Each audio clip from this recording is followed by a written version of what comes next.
What's going on, guys? Good morning. It's Ashley out the door. Welcome back to my channel. This is my third video, so let's get into it.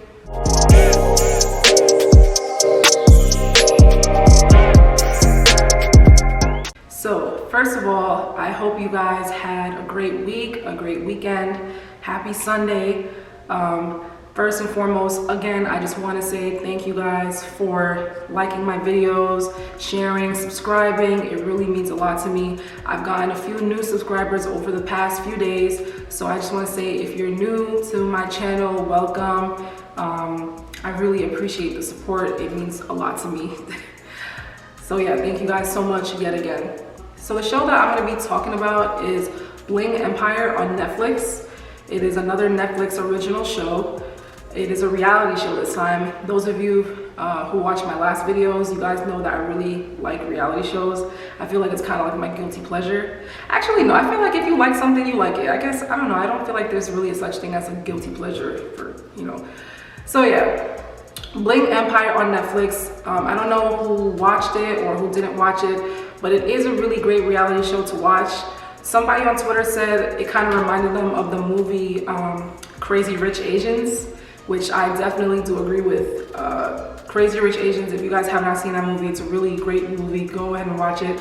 I believe it's streaming on, don't take my word for it, but I believe it's streaming on, I think, Stars or HBO, I don't remember. Because the last time I watched it, it was on one of those streaming services. So it's a really great reality show that I watched, and basically you have a bunch of wealthy Asians living their life on the West Coast, Los Angeles, California. And I really like the dynamic of the show because these people on this show, like, they don't come from like new money. This is like wealth, like generational wealth. You understand? So some people mention they come from dynasties and, you know, old money, passing it down to their kids and their kids' kids. So that's, you know, that's wealth. There's a difference between that and just like new money that you just started acquiring type shit. You know what I'm saying? So, you know, one thing that I learned, you definitely get to learn some of the Asian cultures that they portray on the show. I saw, you know, they were showing us about like Chinese New Year. They were showing us about 100-day ceremonies where you have a newborn baby, and when the baby turns 100 days old, they get together with the friends and family, and they get to celebrate the baby making 100 days. I thought that was really cool to see. I really like seeing different cultures play out, you know. Coming from, you know, a Caribbean household where it was full of culture and stuff like that, it's really nice to see other people get to, you know, show their side of what they celebrate and stuff. Whether it's food or, you know, just customs, music, clothes, whatever it is. I like seeing stuff like that. So let's get into the cast members of the show. I'm gonna give like kind of like my opinions on them. We're gonna start off with Anna. So as you guys know, like I feel like every reality show has like the one cast member who's kind of like the queen per se, the one cast member that everyone kind of either looks up to or tries to be like, or whatever it is. I feel like Anna is that person on this show. It seems like she's kind of the queen bee, you know, everyone likes to congregate at her house, everyone likes to hang out with her, everyone likes to be around her, everyone kind of has like some sort of respect for her. And the thing I love about Anna the most is the fact that she seems very humble. You can tell if you watch the show and you see Anna, you can definitely tell that she has money, like money, okay? You can definitely tell that she comes from that old money, you know, but she's very humble about it, which is another thing that I like, you know. There's nothing wrong with, you know, flaunting, you know, what you got, whatever, sometimes, but I like to see people who, you know, they have it, but they don't try to throw it in everybody's face. So she definitely is that type of person that is like that. She's very humble. You see that she has a cute little house, a cute little cottage or whatever, and you can see they all look up to her. And I just feel like she's just that bitch, you know? I feel like every reality show just has that person like that. And I like that she's, you know, she's pretty confident. She seems very secure in herself, you know? I'm not sure of like the net worth of all of these characters, but It seems to me like she has the most. I'm not sure. Don't quote me on that. I'm not sure. But I like Anna, you know. People come to her and they ask her for advice, you know, and she gives it to them. But also Anna keeps it real too. Anna, you can tell when she's disrespected, she'll let you know and she'll do something about it. She's not the type of person that's gonna sit back and be disrespected, you know? So she's kind of like the HBIC in the cast. Next, we have Christine. So Christine Chu, I think that's how you pronounce her name, I'm not sure. Christine Chu, she is the wife of the Dr. Gabriel Chu. And Dr. Gabriel, I believe he's one of the cast members who mentioned that he comes from the dynasties or whatever. So she's married to him and they have a son who they refer to as Baby G, right? Now Christine as a person, you know, I wasn't really feeling her character at first. Well, first I will say that it does seem like she gives back and she's very charitable and stuff like that, which is good. But her as a person, I don't know, I just kind of felt like she's one of those people who, she likes to impress people. I don't know if y'all watch the show, I don't know if y'all agree with me or not. It seemed like she likes to impress people, especially Anna.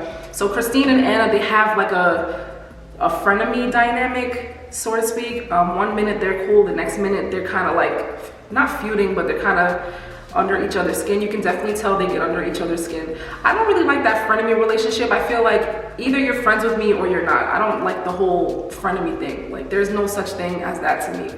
You understand? Yeah, so for me, it just seems like she likes to impress Anna. You can definitely tell. You know, Anna lets her wealth and her personality and her aura speak for itself. And Christine, to me, she kind of likes to measure up to that. Like she'll go up to Anna and start name dropping people. I saw that. I was not feeling that. Yeah, you know, there's definitely a couple times where she tried to cross Anna, and like I said, Anna is that bitch who doesn't like disrespect, so Anna would try to do something about it, and you know, Christine would catch on to it. So that's her as a person. I don't know if I was really feeling that. You definitely gotta watch for people like that. But in terms of her family dynamic, so she has a husband and a baby. I felt really bad for her. Besides all that stuff, I really felt bad for her because it seems like she tolerates a lot from her husband and her husband's side of the family. So they have a baby, which is kind of like her miracle baby that she referred to as, and they have a son, but the son, you know, it seemed like her husband, she mentioned that her husband's side of the family wanted her to have a baby because I guess their dynasty, they have to have a son, right, to pass on like the royalties or something like that. So they had a hard enough time conceiving that baby as it is, and it seemed like her and her husband wanted another baby.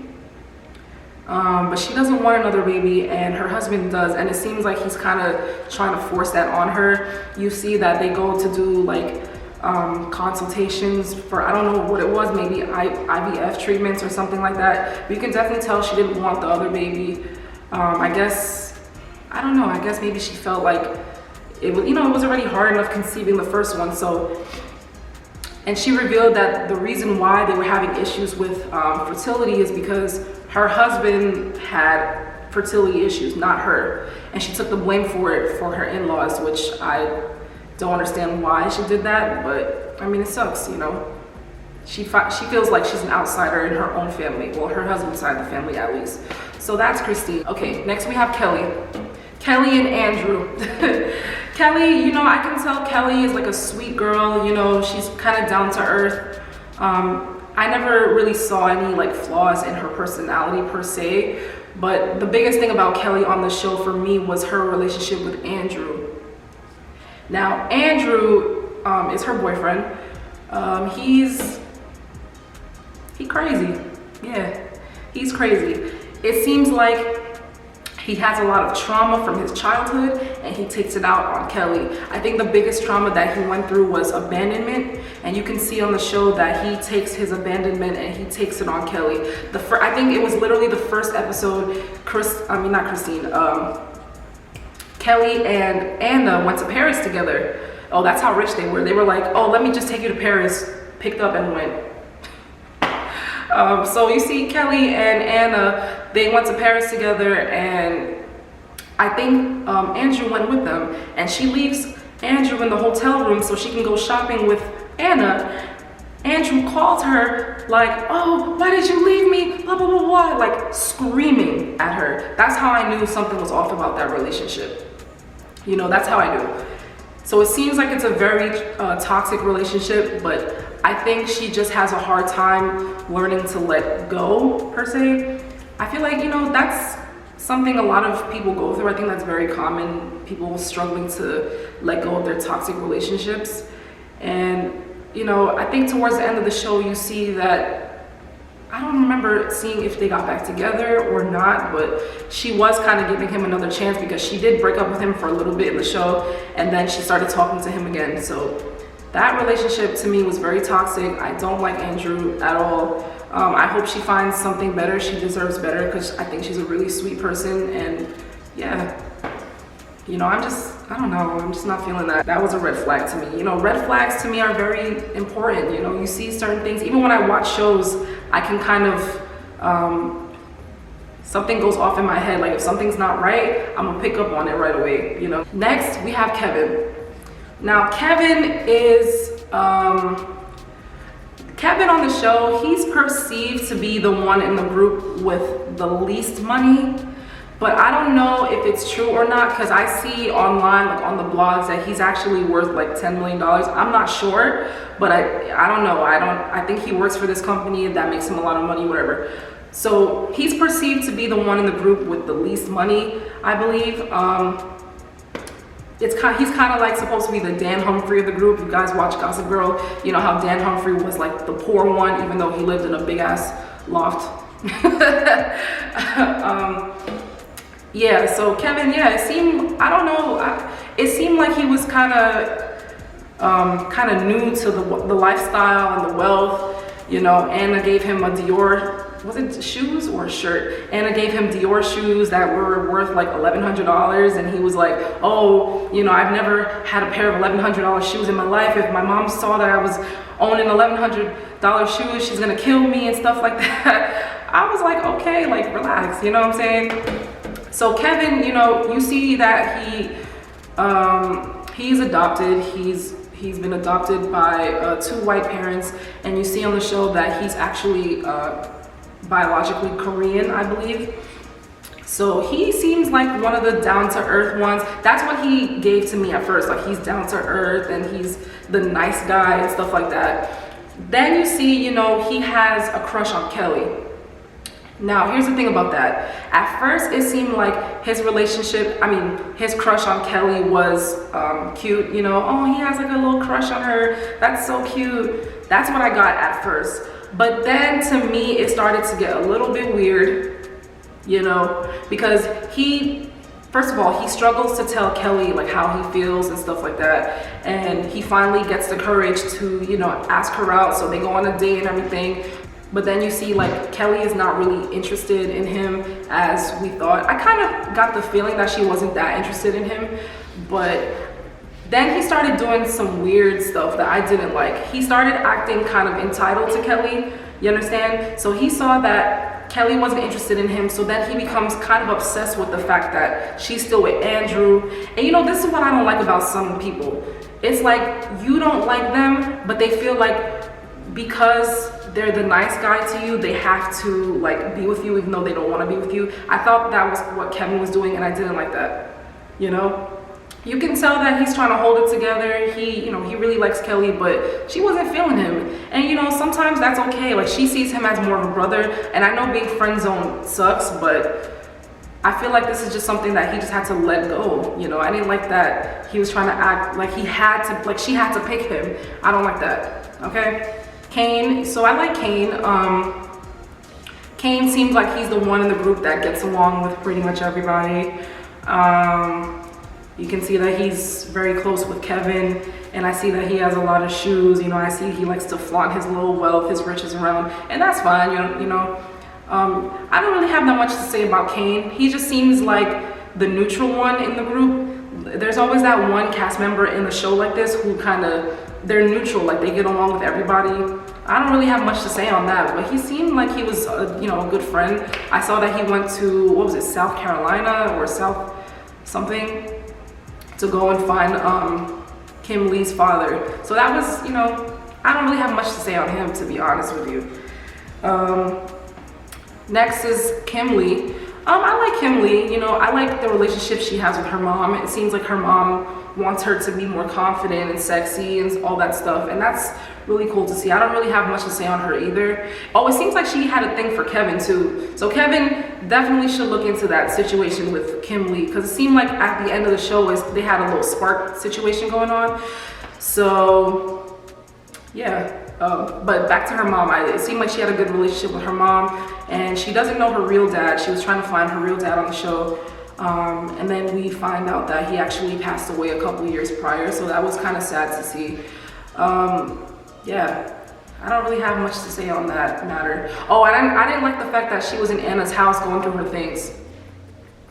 Yeah, when I saw that, I was like, why are they doing that? You don't want people coming into your house going through your toiletries and your personal belongings. I didn't like that. Her and what was that other guy's name she was doing that with? I forgot his name. So, and last but not least, we have Sherry. So Sherry is in a situation where she has a boyfriend. I don't know her boyfriend's name. I don't remember his name. And they have 2 children together.